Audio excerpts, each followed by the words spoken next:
Okay, so today I am pretty much just solving two Rubik's cubes. I don't know how to explain it.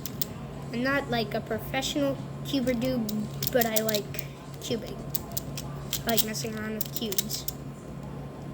So I've learned almost all of them. I just don't own all of them.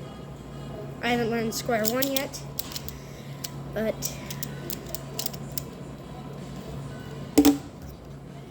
whatever.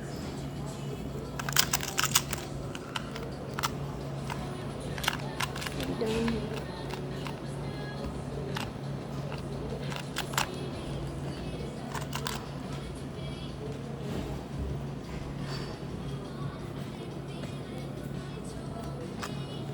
Wait, that's wrong.